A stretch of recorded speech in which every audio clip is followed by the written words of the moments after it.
Light ఒక్కరు ఉన్నారు, మిగతా వాళ్ళందరూ ఏమయ్యారు? సర్వే జరుగుతుంది సార్. అదే షాప్లోనే ట్రేడ్ గురించి సర్వే జరుగుతుంది. అన్ని సచివాలయాల్లో వెళ్ళారా? అందరూ వెళ్ళారా? అంటే సచివాలయంలో అంటే ఓ వర్క్లో ఉండాలి, గంటలో పూర్తయిపోయిన పని. గంటలో పూర్తవడం అంటే సార్ నేను ఎంఎస్ఎంఈకి వెళ్ళాను, ఆర్ఎంసీకి వెళ్ళి వచ్చి ఇప్పుడు మళ్ళీ నాకు వర్క్ ఉంది సార్. ఇది ఎవరు? శాంసన్. ఆయన ఎవరు? ఆయన ఎడ్యుకేషన్ సార్. ఆయన ఫీల్డ్లోనే ఉన్నారు. ఫొటోస్ ఉన్నాయి సార్, చూపిస్తాను. ఎవరు? శ్రీదేవి గారు అంటే వెల్ఫేర్ అండి. ఈయన ఎవరు అసలు? శ్రీనివాసరావు గారు ఎవరు? ఆయన శానిటేషన్ సార్, ఆయన కూడా ఉన్నారు. ఉంటే మరి ఎందుకు అటెండెన్స్ రిజిస్టర్ సంతకం పెట్టలేదు? అవును, పెట్టరా? లేదు సార్, పెడతాను. వచ్చారా ఆయన? ఉన్నారు సార్, ఉన్నారు. ఉంటే ఎందుకు అమ్మా అటెండెన్స్ పెట్టలేదు? వచ్చి చూసి 10కి ఎక్కడికి వెళ్ళిపోతారు? అంటే ఇది వచ్చి మధ్యాహ్నం పెట్టుకుంటారా సంతకం? ఏది ఇది ఏంటి? ఇది అన్ని సెలవులే. ఇది డిసెంబరు ఏంటి? నవంబర్లో వచ్చింది ఆవిడ. ఈ నెలలోనే ఆవిడ అబ్స్కాండ్. ఈవిడ ప్లేస్లో ఇమీడియట్ ఇన్ఛార్జ్ ఇమ్మని చెప్పి అది లెటర్ ఒకటి పెట్టేసేయండి. అది ఆవిడ ప్లేస్లో. చూడు నా ఫోన్ ఏది?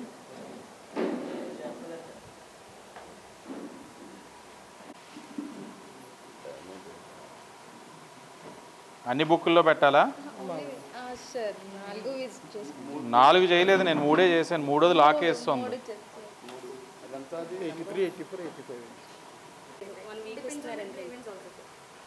చూడండి, ఆ గ్రీవెన్స్ రిడ్రెసల్ కూడా చాలా ఫాస్ట్ ఉండాలి. మీ చేయి దాటుతున్నప్పుడు ఎమ్మటనే మీ సుపీరియర్స్కి వెళ్ళాలి. పబ్లిక్కి మనం బెటర్ సర్వీసెస్ ఇవ్వాలి. ఇది ఎందుకు పెట్టామన్నది అది చూసుకోండి. డేటా ఆపరేటర్లు ఎవరున్నారా రమ్మనండి సార్. ఒకసారి డేటా ఆపరేటర్ అన్ని డేటా ఆపరేటర్లు ఇక్కడ చేయమంటున్నారా? విజయ్ కుమార్ డేటా ఆపరేటర్ ఈ మరి చాలా అప్లికేషన్లు అన్నీ మిమ్మల్ని డేటా చేయమంటున్నారు. అంతా అప్లోడ్ అయ్యిందా? మన డిజిటలైజ్ అయిపోయిందా? మొన్న ఇచ్చిన అన్ని డేటా, పెన్షన్స్ కానీ ఇవన్నీ ఏదొచ్చినా ప్రజాదర్శ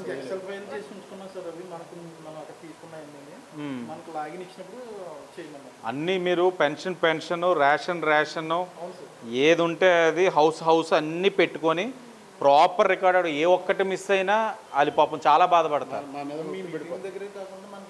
మీకు మళ్ళీ వస్తాయి. డీసీ గారికి చెయ్యి.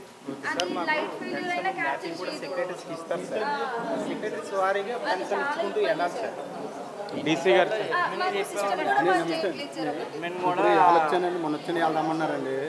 ఈ డేటా అది ఇలా మా హౌస్లోనే ఉన్నట్టు లేదండి. అసలు మేము ఉన్నట్టే లేదండి. మేము హౌస్లో ఉన్నట్టే మ్యాప్లో లేదండి. మీరు హౌస్లో ఉన్నట్లు లేరా? ఏంటమ్మా ఇది? అప్డేట్ చేస్తారు కదా, ఇక్కడ చేస్తారు. డీసీ గారు ఇప్పుడు మనం సచివాలయం విజిట్కి వచ్చాను. మనకి ఇక్కడ ఐరిస్ పెన్షన్కి కావాల్సిన ఎక్విప్మెంట్ డివైజెస్ వాళ్ళ దగ్గర లేవంటున్నారు. షార్టేజ్ ఉందండి. ఎవరు సార్? పీడీ గారు.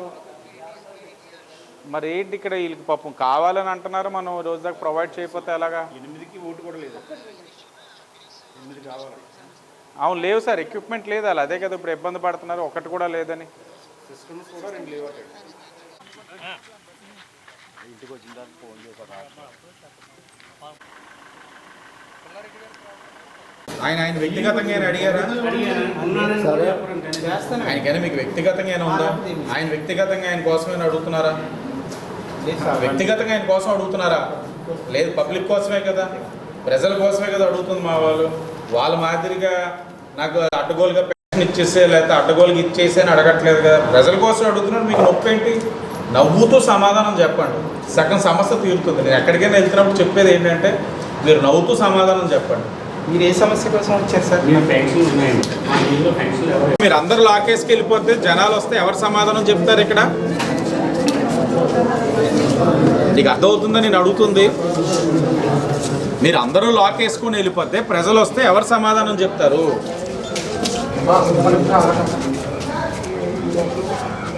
You are responsible. ఇప్పుడు అడ్మిన్ కింద నువ్వే కదా ఇన్ఛార్జ్. నీకా సమాధానం లేకపోతే ఇంకెవరా సమాధానం చెప్పేది? అవును, లీవ్ పెడితే నువ్వు ఉన్నావు కదమ్మా ఇన్ఛార్జ్ కింద. నువ్వు చెప్తే ఎవరైనా లేదో ఆ మాట నువ్వు సమాధానం రేపు కమిషనర్ గారికి ఇవి నోటీస్ సర్వ్ చేస్తారు నీకు. మీరు ఇంత ఇర్రెస్పాన్సిబుల్గా ఉండడం కరెక్ట్ కాదు. లాక్ వేసుకెళ్ళిపోవడం ఏంటి నాకు అర్థం కావట్లేదు. ఇదే నీ ఇల్లు, ఆ లాక్ వేసుకెళ్ళిపోతే నిన్ను నీ ఇల్లు అంటే నీ ఇష్టం. ఇది ప్రజలకు సంబంధించింది సచివాలయం. నువ్వెలా లాక్ వేసుకెళ్ళిపోతావు ఆడ్ టైమ్స్లో?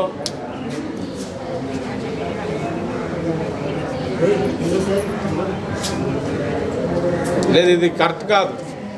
ఎవరో ఒకరు ఉండాలి సచివాలయంలో. ప్రజలు వస్తే ఏమనుకుంటారు, ఇంత గొప్ప పరిపాలన అందిస్తున్నారు రా బాబు వీళ్ళు అని అనుకుంటారు మమ్మల్ని. మీ నెగ్లిజెన్స్ వల్ల మాకు చెడ్డ పేరు వస్తూ ఉంది. Okay sir. రాజమహేంద్రవరం సిటీ నియోజకవర్గంలో సచివాలయాలు ఏ విధంగా పనిచేస్తూ ఉన్నాయి, దాంట్లో ఉన్న ఉద్యోగస్తులు ఏ విధంగా ప్రజలకి మెరుగైన సేవలు అందిస్తూ ఉన్నారు, ఒక టైమింగ్స్లో కానీ లేకపోతే ప్రజలు వచ్చి వాళ్ళు పెట్టుకుంటున్న అర్జీలని ఏ విధంగా స్వీకరిస్తూ ఉన్నారు, సమాధానం చెప్తున్నారు, వీటన్నిటి మీద అవగాహన చేసుకోవాలని చెప్పి అకస్మాత్తుగా ఒక 4 సచివాలయాలకి రావడం జరిగింది. ఆశ్చర్యం కలిగించే అంశం ఏంటంటే ఒక సచివాలయం లాక్ వేసేస్తుంది. 12:41కి వచ్చాం, లంచ్ అంటే 1 గంటకి. కారణం ఏంటని అడిగితే ఒక్కొక్కరు ఒక్కొక్క కారణం చెప్తున్నారు. కమిషనర్ గారికి చెప్పాం, తప్పకుండా దాని మీద చర్యలు ఉంటాయి. ఇంకొక సచివాలయంలో అడ్మిన్ అబ్స్కాండింగ్, ఆవిడ కనబడట్ల. ఆవిడ స్థానంలో ఇంకొక ఇన్ఛార్జ్గా ఇవ్వమని చెప్పి అది కూడా కమిషనర్ గారికి చెప్పడం జరిగింది. ఏమేమైనా సచివాలయం ఉద్యోగస్తుల్ని విజ్ఞప్తి చేస్తూ ఉన్నాం, మీకు ఒక బాధ్యత, ప్రజలకి సేవ చేసే బాధ్యత మీరు అంగీకరించి ఇష్టపూర్వకంగా వచ్చారు. మీకు ఏదైనా సరే సాంకేతికంగా అంటే కొంతమంది చెప్పారు ఐరిస్ ఎక్విప్మెంట్ లేదని, కొంతమంది ఏమో ప్రింటర్స్ బాగాలేదు, సిస్టమ్స్ బాగాలేదు, ఇలా చెప్తా ఉన్నారు. ఇలాంటివి ఉంటే అన్నీ ఏంటి రిక్వైర్మెంట్ అన్నది తెలియజేసినట్లయితే ప్రభుత్వంగా మాట్లాడి ఏలాగా సరిచేయాలన్నది మేము చేస్తాం. ఏది చెప్పకపోతే ఓ పక్కన ప్రజలు అసంతృప్తిగా ఉంటారు, వీళ్ళు సరిగ్గా పనిచేయట్లేదని ఎన్డీఏ కూటమిగా మేము కూడా అసంతృప్తి లోనవుతా ఉన్నాం.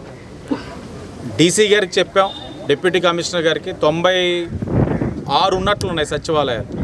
ఆ అన్ని సచివాలయాల్లోనే వారికి మెరుగుగా సేవలు ప్రజలకు అందించడానికి అవసరమైన ఎక్విప్మెంట్ ఏదైనా కానివ్వండి, అవన్నీ కూడా డేటా తీసుకొని ఎంత అవసరం, ఏ ఎక్విప్మెంట్, ఇప్పుడు ఐరిస్ ఎక్విప్మెంట్ ఎన్ని కావాలి, సిస్టమ్స్ ఎన్ని కావాలి, ఇవన్నీ తీసుకున్నట్లయితే కమిషనర్ గారితో చర్చించి అది ఏ విధంగా పరిష్కరించాలని ఒక ఆలోచన కూడా రావడం జరుగుతుంది.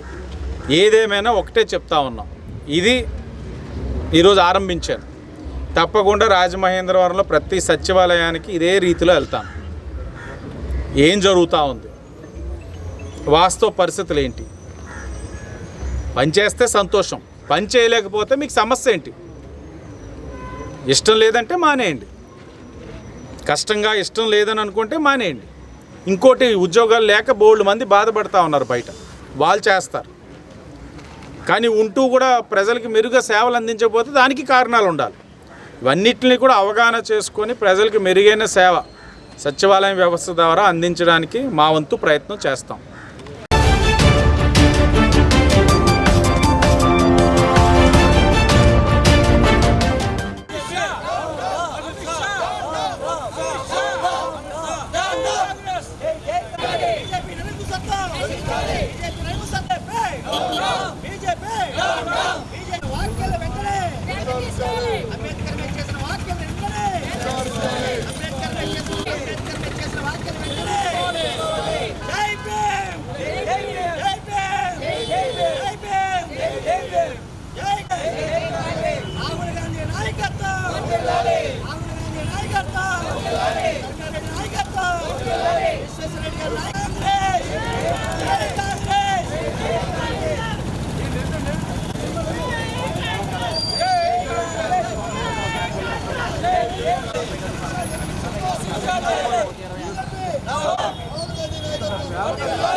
మరి పార్లమెంట్లో ఏదైతే అన్పార్లమెంటరీ లాంగ్వేజ్ ఉపయోగించి అంబేద్కర్ గారి గురించి మాట్లాడాడో దాన్ని భారతదేశంలో ఉన్నటువంటి ప్రజలందరూ కూడా ముఖ్యంగా కాంగ్రెస్ పార్టీ వారు తీవ్రంగా ఖండిస్తున్నారు. ఎందుకంటే అమిత్ షా అనే వ్యక్తి ఎలాంటి వాడో భారతదేశ ప్రజలందరికీ తెలుసు. ఒక ప్రధానమంత్రి నరేంద్ర మోడీకి అతను ఒక పిఏగా యాక్ట్ చేస్తూ రకరకాలుగా ఈ దేశాన్ని భ్రష్టు పట్టించే కార్యక్రమాలన్నీ కూడా అమిత్ షా చేస్తున్నాడు. ఈవేళ మనకి భారతదేశంలో ఉన్నటువంటి ఇండస్ట్రీస్ అన్నింటినీ కూడా ప్రైవేటు పరం చేయాలనే ప్రయత్నం సాగుతుంది. అలాగే అంబేద్కర్ రాసిన రాజ్యాంగాన్ని కూడా మార్చి హిందూ రాజ్యాంగం అని చెప్పి కొత్తగా రాజ్యాంగం పెట్టాలనే ప్రతిపాదన కూడా ఈ అమిత్ షా తీసుకురావడం జరిగింది. ఈవేళ మనం చూస్తున్నాం, మన భారతదేశంలో నరేంద్ర మోడీ ప్రధానమంత్రి అయిన తర్వాత కొత్తగా వచ్చినటువంటి గవర్నమెంట్ ఇండస్ట్రీస్ ఏమీ కూడా లేవు. ఉన్న గవర్నమెంట్ ఇండస్ట్రీస్ అన్నీ ఆఖరికి వైజాగ్ స్టీల్ ప్లాంట్ని కూడా విశాఖ ఉక్కు ఆంధ్ర హక్కు అని మనం అందరం అనుకున్న స్టీల్ ప్లాంట్ని కూడా ప్రైవేటు పరం చేయాలని తహదాలు ఆడిపోతున్నారు ఈ బీజేపీ వాళ్ళు. మరి ఈవేళ రైల్వేస్ని ప్రైవేటు పరం చేస్తున్నారు. అలాగే పెద్ద పెద్ద సంస్థలన్నింటినీ కూడా విమానాశ్రయాలను కూడా ప్రైవేటు పరం చేస్తున్నారు. ఇలా అన్నింటినీ కూడా ప్రైవేటు పరం చేసి ఏదైతే అంబేద్కర్ గారు ఎస్సీ ఎస్టీ బీసీ మైనారిటీలందరికీ కూడా ఏ రిజర్వేషన్లు వర్తింపజేశాడో ఆ రిజర్వేషన్లు అన్నీ కూడా మరి ఈవేళ ఈ బీజేపీ ప్రభుత్వం ముఖ్యంగా అమిత్ షా గారు నరేంద్ర మోడీ గారు నిర్వీర్యం చేసి రిజర్వేషన్లు ఉన్నా కూడా ఎందుకు బాబు మాకు ఈ పనికిరాని రిజర్వేషన్లో ఇవి పనికిరాని చిల్లర నోట్ లాంటివి అని చెప్పి బీసీలు ఎస్టీలు మైనార్టీలు అనుకునే విధంగా ఈ రకంగా అమిత్ షా గారు చేస్తాడు. అమిత్ షా గారు మరి అతనికి దేవుడు ఎవరో మనకు తెలియదు, కానీ అంబేద్కర్ని తీవ్రంగా అవమానించడం జరిగింది. అతను ఏంటంటే అస్తమానం అంబేద్కర్ అంబేద్కర్ అంటాం, ప్రతి ఓడికి పాషన్ అయిపోయింది. అంబేద్కర్ కాదు, మీరు దేవుడిని తలుచుకోండి, మీకు స్వర్గంలో సీట్ వస్తుందని చెప్పి మరి అమిత్ షా గారు చెప్పడం జరిగింది. అంటే దేవుడిని తలుచుకోండి అంటాడు, అంబేద్కర్ని మర్చిపోండి అంటాడు. ఏంటి ఇతని ఉద్దేశం మనకు అర్థం కాదు. ఈవేళ భారతదేశంలో ఉన్నటువంటి ఎస్సీలకు కానీ ఎస్టీలకు కానీ మైనార్టీలకు కానీ బీసీలకు కానీ ఓసీలకు కానీ అందరూ కూడా అంబేద్కర్ని ఒక దేవుళ్ళలా కొలుస్తున్నారు. ప్రతి ఇంట్లోనూ కూడా అంబేద్కర్ యొక్క ఫోటో ఉంటుంది.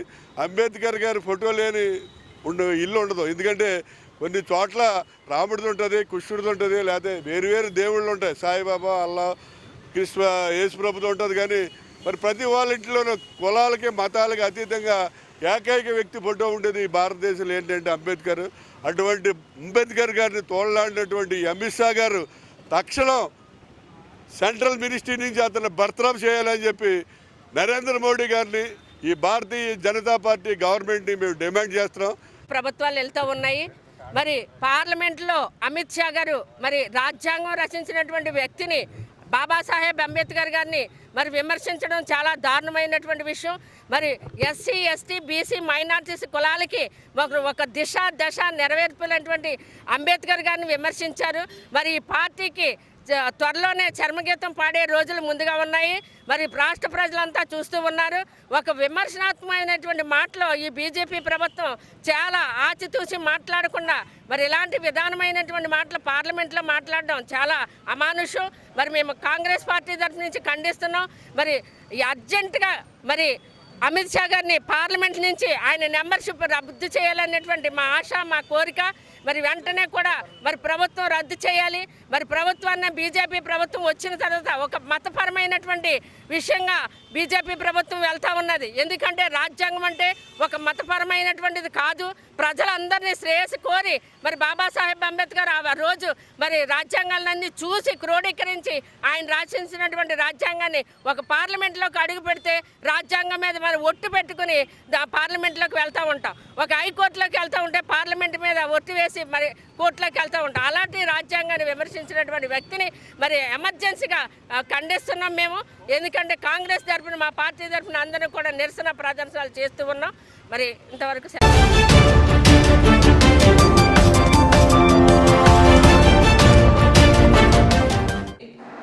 ఎందుకండి మమ్మల్ని గెలుగుతారు, లేపి తండించుకుంటారు మమ్మల్ని. మీరు మాట్లాడితే మాతో ఈవీఎం ఎమ్మెల్యే అంటారు. దానికి మనం మేము ఇచ్చాం వివరణ. అందరూ ఆ ఈవీఎంల మీద వచ్చిన వాళ్ళే, మీరే కానీ మీ నాయకుడు జగన్ కానీ అని. మరలా అదే అంటారేంటి? అసలు భర్త గారిని ఏమంటున్నారో తెలుసా మీకు? గాలి ఎంపీ అంటున్నారు. ఆయన గాలిలోనే వచ్చాడు, గాలిలోనే పోయాడని ఫస్ట్ మీరే తెలుసుకోండి. గాలి పదే పదే ఈవీఎం ఎమ్మెల్యే అంటే మేమనుకుంటున్నాం. ఓహో, మొన్న ఎలక్షన్లో కౌంటింగ్ చేసినప్పుడు 73,000 ఓట్లు వచ్చినప్పుడు మేము ఏం చేశామంటే ఒక 2 ఈవీఎంలు ఏమేని అంటే మొరాయిస్తే ఏమంటే వాళ్ళు అక్కడ అన్నారు, అందరూ ఉపయోగించిన దానికి దరఖాస్తు చేయాలనుకుంటున్నాం, ఫిర్యాదు చేయాలనుకుంటున్నాం. మాకు సంబంధించిన 2 ఈవీఎంలు కూడా మొన్న మొరాయించి ఓపెన్ చేయండి, అవి కూడా ఎంత చేస్తే మాకు కనీసం అప్పుడు ఎంత అవుతుందంటే 75,000 పైచిలకు మెజారిటీ వస్తుందని చెప్పి మేము ఆశిస్తున్నాం. అది మీరు అర్థం చేసుకోండి. ఎంతసేపు ఈవీఎం ఎమ్మెల్యే కాదు. ఫస్ట్ మీరు ఆత్మవిమర్శనం చేసుకోండి. గాలి ఎంపీ అని ఎందుకు అంటున్నారు? ఇకపోతే నిన్న అంటారు శాండ్ సంబంధించిన దాంట్లో ఎమ్మెల్యే గారి కంటే 24 లక్షలు ప్రతిరోజు వచ్చేస్తుందంట. దానికోసం అంట ఈయన ఒక 3 మిషన్లు కొన్నారంట. ఈ 3 మిషన్లు ఈ లక్షలు లెక్క పెడతా ఉంటే మిషన్లు కాలిపోయి అంట. ఏమంటే అసలు మాకు తెలియకడుగుతున్నాం అంటే మీరేమన్నా ఆ లెక్క పెట్టి చోట అందులో దూరి ఎన్ని వెనకాల నుంచి చూస్తున్నారా? మిషన్లు ఎలా లెక్క పెడుతున్నాయి, ఏం చేస్తున్నాయి, ఎన్ని ఇదని మీరు అక్కడికి వెళ్ళారా, దాంట్లో దూరారా? మాకు అర్థం అవ్వట్లేదు. ఇది వరకు ఈయన గాలి ఎంపీ గారు అంటుండేవారు ఏమనంటే, మీకు లోకేష్ గారు భరత్ గారు మీకు సీట్ ఇవ్వరండి అనేవారు. అనేటప్పుడు వెంటనే ఆదిరెడ్డి వాసు గారు ఏం కౌంటర్ ఇచ్చారంటే, మీరేమన్నా వాళ్ళ మంచం కింద దూరి వాళ్ళు మాట్లాడుకున్నప్పుడు ఏమన్నా విన్నారా అని చెప్పి కౌంటర్ వేసేవారు వాసు గారు. అలా మేము అడుగుతున్నాం, మీరు 24 లక్షల రూపాయలు ప్రతిరోజు ఆదాయం వచ్చేస్తుంది అంటున్నారు కదా, మీరు ఎలా చూశారు? మీరు ఎందుకు దూరారు అక్కడికి? మీకు అక్కడ పని ఏంటి? అసలు మీకు దూరవలసిన పని ఏంటి? ఎలా దూరం చెప్తున్నారు? మీకు అసలు ఏమన్నా చిప్పు పనిచేస్తుందా? చిప్పు ఏమన్నా దొబ్బిందా? మాకేం అర్థం కావటంలే. ఎంతసేపు ఇదే ఆరోపణలు చేస్తూ ఉంటాం, కరెక్ట్ కాదు, అర్థం చేసుకోండి. ఎందుకంటే ఆరోపణలు చేసే ముందు మనం ఆలోచన చేసుకోవాలి. మార్గాని నాగేశ్వరరావు గారు ఉన్నారు, ఆయన మహా పెద్ద మనిషి. మేము ఎప్పుడు కూడా 2 చేతులు జోడించి ఆయనకి నమస్కారం చెప్తాం, చాలా సంస్కారవంతులు. కానీ మీరున్నారే సంస్కారహీనులు. మీరు ఎంతసేపు ఇదే చెప్తారేంటి? మార్గాని నాగేశ్వరరావు గారు కానీ ఆదిరెడ్డి అప్పారావు గారు కానీ వారిద్దరు కూడా సమకాలికులు. ఎందుకంటే మీరు బిడ్డలాంటి వారు. మీరు ఆదిరెడ్డి అప్పారావు గారి మీద చెప్పు తీశారంటే ఏంటండి అసలు? ఈ సభ్య సమాజం తలదించుకునేలా ఉంది. తండ్రి మీద చెప్పు తీసినట్టేగా. అటువంటి దళితుల గురించి, బీసీల గురించి, రైతుల గురించి ఆయన మాట్లాడుతున్నారు.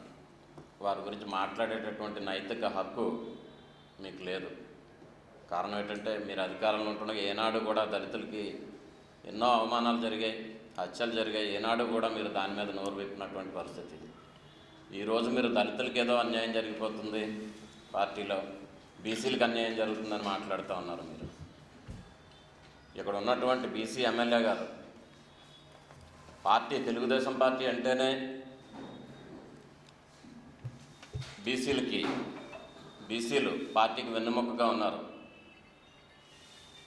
మీరేదో బీసీల గురించి వాళ్ళు మాట్లాడుతున్నారు. గోదావరి ఒడ్డున పెట్టినటువంటి రేలంగి గారి విగ్రహం గురించి మీరు ఆపించినటువంటి పరిస్థితి, అదే కమ్యూనిటీకి సంబంధించినటువంటి నేతలు బహిరంగంగా మాట్లాడుతూ ఉన్నారు.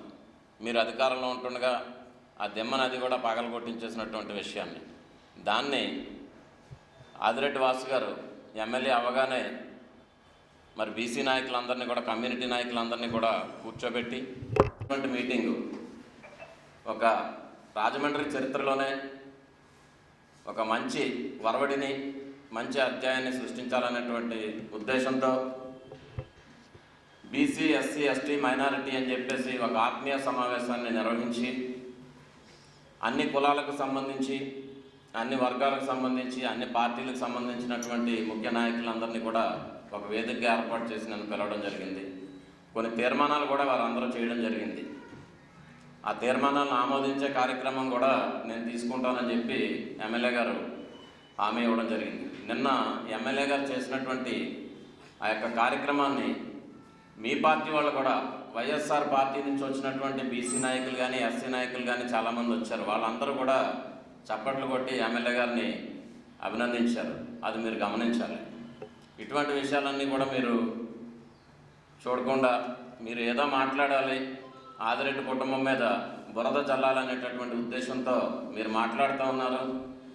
ఆకాశం మీద ఉమ్మేస్తే అది మీ మొహం మీద పడుతుంది, అది మీరు గమనించాలి. మీరు అవినీతి గురించి మాట్లాడుతూ ఉన్నారు.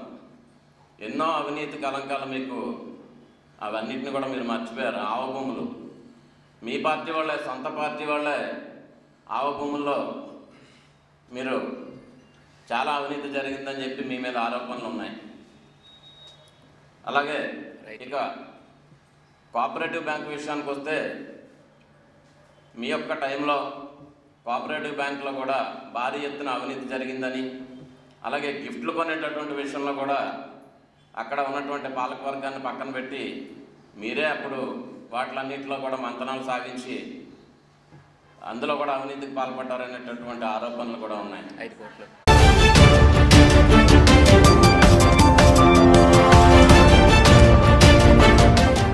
భారత రాజ్యాంగం పట్ల, ఇవాళ భారత రాజ్యాంగ నిర్మాత డాక్టర్ బాబాసాహెబ్ అంబేద్కర్ పట్ల కేంద్ర హోంశాఖ మంత్రి పార్లమెంటు సాక్షిగా అవమానకరంగా మాట్లాడడాన్ని సిపిఎం తూర్పుగోదావరి జిల్లా కమిటీ తీవ్రంగా ఖండిస్తా ఉన్నాం.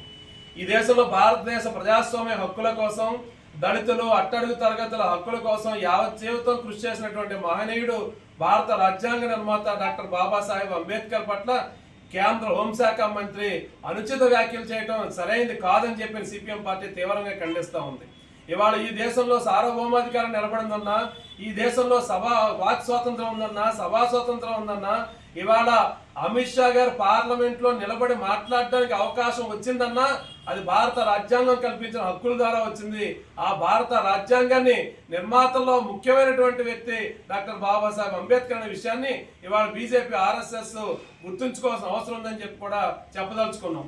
అంతేకాదు ఇవాళ భారతదేశంలో భారత రాజ్యాంగాన్ని సమూలంగా ధ్వంసం చేసి ఇవాళ ఆర్ఎస్ఎస్ చెప్తున్నటువంటి మనుధర్మ సిద్ధాంతాన్ని ఈ దేశంలో ప్రవేశపెట్టాలనేటువంటి ఆర్ఎస్ఎస్ లక్ష్యం ఏదైతే ఉందో దానికి అనుగుణంగానే ఇవాళ భారత పార్లమెంట్ లో అమిత్ షా అంబేద్కర్ పట్ల అవమానకరంగా మాట్లాడాడని చెప్పి కూడా మేము ఖచ్చితంగా చెప్పగలుగుతున్నాం. ఎందుకంటే డాక్టర్ బాబాసాహెబ్ అంబేద్కర్ ఈ దేశం ప్రజాస్వామ్యతంగా ఉండాలని కోరుకున్నాడు. ఈ దేశంలో ప్రజలందరికీ ప్రాథమిక హక్కులు ఉండాలని కోరుకున్నాడు. ఈ దేశంలో ప్రజలందరికీ ప్రజాస్వామికమైనటువంటి వాతావరణం ఉండాలని కోరుకున్నాడు. అట్లాంటి దానికి భిన్నమైనటువంటి మనుధర్మ సిద్ధాంతాన్ని ఆయన తగలబెట్టాడు. అందుకనే ఇవాళ ఆర్ఎస్ఎస్, బీజేపీకి డాక్టర్ అంబేద్కర్ పట్ల అంత తీవ్రమైన అక్కసు ఉన్నది. ఆ అక్కసు మొత్తాన్ని ఇవాళ భారత పార్లమెంట్ లో కేంద్ర హోంశాఖ మంత్రి అమిత్ షా వెళ్ళగెక్కాడు. అందుకనే సిపిఎం పార్టీగా డిమాండ్ చేస్తా ఉన్నాం, ఇవాళ భారత రాజ్యాంగ నిర్మాతను అవమానకరంగా మాట్లాడినటువంటి అమిత్ షా పార్లమెంట్ లో రాజీనామా చేయాలి. ఇవాళ బేషరతుగా భారత ప్రజానీకారందరికీ క్షమాపణ చెప్పాలని చెప్పి డిమాండ్ చేస్తా ఉన్నాం. భారతదేశ ప్రజలు, భారతదేశంలో ప్రజాస్వామికవాదులు, ప్రజాస్వామ్య హక్కులు కావాలని కోరుకునే వాళ్ళందరూ కూడా ఇవాళ భారత పార్లమెంట్ సాక్షిగా అంబేద్కర్ పట్ల అవమానకరంగా మాట్లాడిన అమిత్ షా రాజీనామా కోసం ఆందోళన చేయాలని చెప్పి కూడా సిపిఎం పార్టీ ప్రధానికాన్ని కోరుతా ఉంది. ఇవాళ భారత పార్లమెంట్ ని మరింత సమున్నతంగా నిలబెట్టేదానికోసం అమిత్ షా రాజీనామా చేస్తేనే ఇవాళ భారత రాజ్యాంగం పట్ల గౌరవం ఉందని చెప్పి అర్థమవుతుంది. ఆ రకంగా అమిత్ షా రాజీనామా చేయాలని చెప్పి సిపిఎం పార్టీ డిమాండ్ చేస్తా ఉంది.